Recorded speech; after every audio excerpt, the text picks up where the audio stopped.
Like I always say, I get a lot of questions on my email in the comment section, and then that kind of gives me material for new videos. And then what I've noticed a lot is that you guys are asking me about this job, and most of you don't have any experience, and then you've been asking me whether you can do it or no. And my answer is always yes, you can do it, and it will always be my answer. But there is a but always. There is something but. Well, what I mean is like, yes, you can do it, but you have to learn about this industry. It's hard to just jump in, think about it. Whatever you want to do,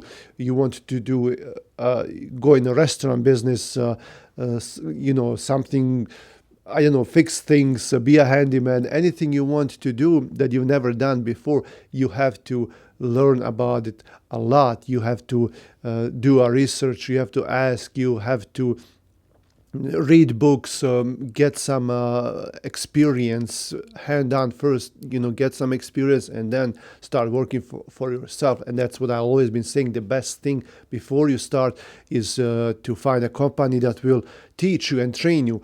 And I know it's hard because most companies will not hire someone that does not have any experience.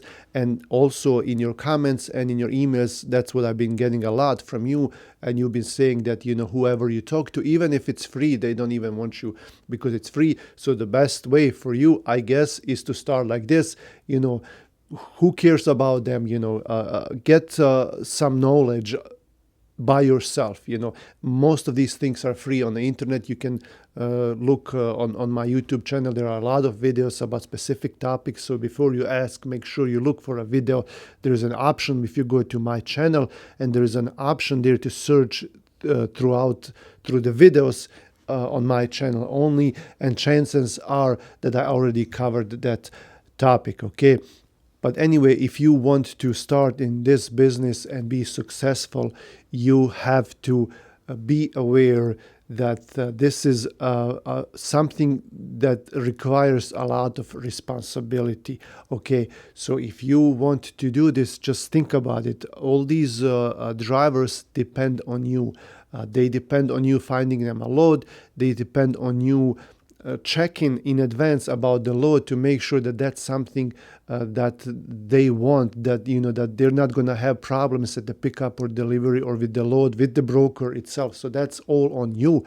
You have to make sure that everything is correct, that everything is truthful, whatever you've been getting from the broker, that it matches, that it's true. And you have to do everything in your power to double check, to make sure before you send the driver to that first pickup and delivery that everything will be okay. Of course, you don't know what's going to happen there, but like I said, you have to do everything that's in your power to check. Also, when it's time for the payment, you have to make sure that those brokers are paying on time, that they're not going to screw anyone over, whether it's you or the driver. If a driver has a problem down the road at the pickup or delivery, they need help with directions, with anything load related, you have to be there. You have to be available. You cannot go out and just pretend that, everything is going to work out by itself. No. And then now think about it, multiply that by 10 times, because at the end, when you get some experience, that's how many trucks you can cover. You can probably work with 10 trucks. It would be hard, but it's doable. Okay, so it all depends how much money do you need, how much money do you want, and how can you deal with all that.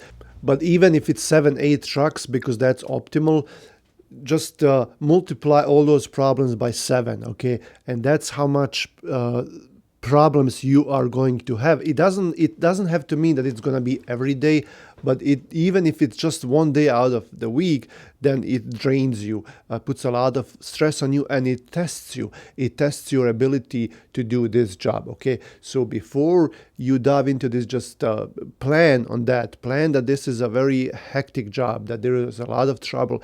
Everyone will be blaming you. Driver goes to the pickup, load is not ready, driver blames you. because they talk to you, and then if something is wrong with the load, with the delivery, even if the driver does not do something correct, the broker will blame you. So you're always there to take the blame. And then same thing with drivers, that's how they feel like everyone blames them. But you, on the other hand, are doing whatever you can. You can't do much. All you can do is go to your computer, look for loads, and call and book it. And if something happens and you can't control it, well, guess whose fault is gonna be.